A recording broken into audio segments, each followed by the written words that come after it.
तो अतीक अहमद और अशरफ का मर्डर हुआ 10:30 बजे रात को। और मर्डर किस प्रकार से हुआ, जैसा कि आपने वीडियो पर वायरल वीडियो है देखा होगा, सभी ने देखा होगा। और इस मर्डर की बात करें तो ये ऐसा मर्डर होना सरकार पे एक प्रकार से प्रश्न चिन्ह लगाता है कि ऐसे कानून व्यवस्था को अपने हाथ में ले लेना, न्यायालय का काम अपने हाथ में ले लेना, जजमेंट अपने हाथ में ले लेना। जबकि अतीक अहमद और अशरफ को कोर्ट ने उम्र कैद की सजा दे दी थी और ये बोला गया था पुलिस बल से कि इनकी हिफाजत करना आपकी जिम्मेदारी है, और हिफाजत के तौर पर भेजा था। अतीक और अशरफ की बात करें तो ये दूसरी बार मेडिकल के लिए आते हैं। पहली बार जब मेडिकल के लिए आते हैं तो पुलिस बल ज़्यादा था, मेडिकल के लिए आते हैं। मेडिकल के लिए क्यों ले जाया जाता है, क्योंकि ये लगता है कि पुलिस बल के साथ रहते हुए अपराधी को पुलिस की हिरासत में रखते हुए किसी भी प्रकार की उसको बीमारी तो नहीं है, वो फिट है या अनफिट है, इस प्रकार की चीज़ें हैं वो चेकअप की जाती हैं, है ना। तो ये मेडिकल के लिए दूसरी बार आता है, दूसरी बार मेडिकल के लिए आता है। पहली बार में देखो, जो मारने वालों की बात करें, शूटर की बात करें, 3 ऐसे लौंडे जो 18 से 20 साल की उम्र के हैं। जो तीनों के नाम बताएं तो एक लवलेस, एक सनी है, एक है अरुण मौर्य। लवलेस है जो कि वो बांदा का है, सनी है वो कि कासगंज का है, अरुण है हमीरपुर का। तीनों यूपी के हैं, तीनों अलग अलग जिले के हैं। अब तीनों एक साथ आए, और एक साथ आना और एक साथ इस प्रकार से प्लान करना कि हमें जब टारगेट हमारा जो है उस टारगेट तक सबसे नज़दीक कैसे पहुंचा जाए, उनके साथ एक प्लानिंग रही। एक प्लानिंग के हिसाब से मारा गया। मीडिया की बात करें, इन सभी के माध्यम से मीडिया मीडिया की बात करें तो मीडिया के माध्यम से सबसे नज़दीकी से किसी भी अपराधी के पास, उसके इंटरव्यू के लिए, उससे सवाल जवाब पूछने के लिए, किसी एक्टर के पास, किसी राजनेता के पास, किसी अभिनेता के पास पहुंचा जा सकता है। ये उनको पूरी तरह से पता था, ट्रेंड थे वो।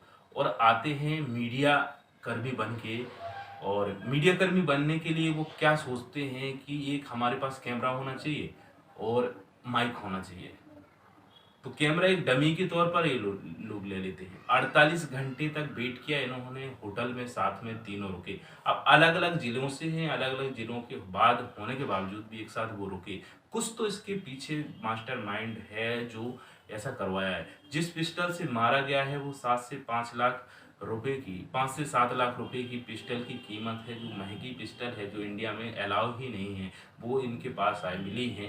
तो ये बात है, कहीं ना कहीं इतनी महंगी पिस्टल इनके पास होना, और एक ऐसे परिवार से शूटर का होना जो बहुत ही गरीबी में यानी जी रहे हैं। कहीं ना कहीं परिवार से इनका कोई नाता नहीं है। पहले भी ये अपराधी रहे हैं, किसी ने लड़की को थप्पड़ मारा तो जेल गया, किसी ने पुलिसकर्मी को मारा तो जेल में रहा, किसी ने अन्य अपराध किया तो जेल में रहा। सभी ऐसे हैं जो पहले भी जेल जा चुके हैं, और इन्होंने इस अंजाम दिया है। 18 से 20 साल के लड़के हैं, इन लोगों के द्वारा अशरफ और अतीक को मारा गया है। पूरी प्लानिंग के तौर पर मारा गया है कि कैसे हम मीडिया के द्वारा एक मीडिया कर्मी बन के पास जाकर के, पहली बार जो मेडिकल के लिए आते हैं तो मेडिकल ज़्यादा भीड़ रहती है, क्योंकि असद अहमद जो अतीक का बेटा था उसका एनकाउंटर हुआ था, तो भीड़ थी। हो सकता था, पुलिस बल को ये पता था कि यहाँ पर कुछ गड़बड़ हो सकता है। दूसरी बार आया तो मामला शांत था, ये सोच रहे थे मामला शांत है, तो पुलिस 17-18 पुलिस के आसपास की बात हो रही है कि 17-18 पुलिस थी। और इस पुलिस की बात करें, ये महज सेकंडों के भीतर ये हुआ है। कनपटी के पास से पिस्टल आता है और सेकंड में ये काम हो जाता है। अतीक के कनपटी पे मारा जाता है, उसका गमछा जो लगाए रहता है वो गिरता है और अतीक की कनपटी पे लगती है। तो फिर इसके बाद जैसे ही अशरफ को पता चलता है, वो इधर उधर ताकता है, देखता है बगल में, इतने में उसके ऊपर भी शूट हो जाता है।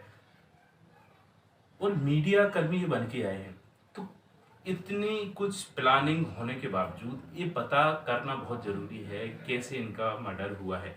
और न्यायालय की बात करें, कोर्ट की बात करें, कोर्ट का जो फैसला है सरकार कैसे ले सकती है, ये तो आप समझ रहे हैं।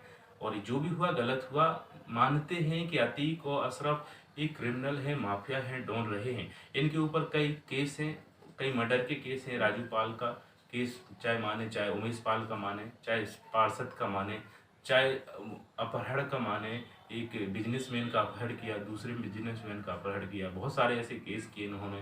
केस इनके ऊपर रहे हैं, अपराध रहे हैं, लेकिन अपराधी को जो उसकी सजा है वो अदालत देगी। इसका ये तो सब जानते हैं कि अदालत ही देगी, लेकिन शूट करना, किसी के द्वारा शूट करना, करवाना, कहीं ना कहीं किसी का हाथ तो है इसमें। और शूटर कौन रहे, लड़के रहे 18 से 20 साल के। इसको इनको बाकायदा इसको ट्रेंड किया गया, कोई इनके लिए ट्रेंड करने के बाद इनको भेजा गया, कोई लालच दी गई जब इन्होंने किया है। और शूट करने के बाद इन्होंने अपने आप को सरेंडर कर दिया, सरेंडर कर दिया और जयकारा भी लगाया, जय श्री राम का, हाथ ऊपर कर दिए। ये भी बताया गया कि कैसे मारने के बाद कैसे सरेंडर करना, ये सब चीजें हैं जो सीखे हुए आए थे। अतीक अहमद और अशरफ की हत्या हुई है। हत्या होने के बाद एक क्रिमिनल के द्वारा हत्या की गई है। अब इस प्रकार से यदि होने लगे, सरकार कानून को अपने हाथ में लेने लगे तो ये गलत है, संविधान के प्रति गलत है। और ऐसी चीजें यदि रेगुलर लोगों के बीच यदि वीडियो ऐसे जा रहे हैं तो लोगों के बीच भय बनेगा। भय ऐसा बनेगा कि यदि पुलिस के बीच में ही इंसान, इतना बड़ा खुफिया इंसान जिसके नाम से अतीक का दूसरा नाम आतंक का नाम, दूसरा नाम अतीक, या अतीक का दूसरा नाम आतंक, इस प्रकार से उसका डर था। और इलाहाबाद की बात करें, 1989 से ही इसने इस प्रकार के क्रिमिनल केस करना शुरू कर दिए थे और 2023 में इसका अंत हुआ है। अंत हुआ तो ऐसा हुआ, लेकिन इस प्रकार से केस की बात करें, किस प्रकार से इन लड़कों ने किया है, अलग अलग जिलों के लड़के एक साथ आए, एक साथ रहे, प्लानिंग के साथ इन्होंने मीडिया कर्मी बने, कैमरा लिया, डमी माइक लिया, आई कार्ड, बाकायदा आई कार्ड डाला, और ये गाड़ी से आए, एक गाड़ी से भी आए। तो ये कहीं ना कहीं इसमें मास्टरमाइंड तो है कोई पीछे, जो भी हो मास्टरमाइंड है। तो अतीक और अशरफ की ये हत्या है, और हत्या इस प्रकार से हुई है। संविधान का यहाँ पे सरकार ने, संविधान की बात करें, इसको तोड़ दिया है, कमर तोड़ दी है, संविधान की कमर तोड़ने का काम किया जा रहा है। और मारे गए हैं, माफिया थे, इनको मारा जाना था, उम्र कैद की सजा दे सरकार, फांसी दे, कुछ भी करे, कोर्ट दे, कोर्ट करेगी तो अच्छा भी लगेगा। लोगों को डर नहीं रहेगा कि हम सेफ नहीं हैं पुलिसकर्मियों के बीच में। पुलिसकर्मियों के बीच में ही आप सेफ महसूस नहीं करेंगे तो कहीं ना कहीं आपके अंदर डर बना रहेगा, डर बन जाएगा। और डर बनना इंसान के लिए सबसे बड़ी, सबसे गलत वाली बात है, हो जाती है। अशरफ अतीक का क्या हुआ है, मर्डर हुआ है, 10:30 बजे रात में शूट हुआ है। उससे पहले उसके बेटी और गुलाम का एनकाउंटर होता है, एनकाउंटर के बाद इनकी हत्या हो जाती है। शूटर हैं 3 18 से 20 साल के लड़के, इनके पीछे कोई ना कोई मास्टरमाइंड तो है, जो भी हो आगे पता चलता है। दोस्तों नमस्कार, अगले वीडियो में मिले, तब तक के लिए बहुत बहुत धन्यवाद।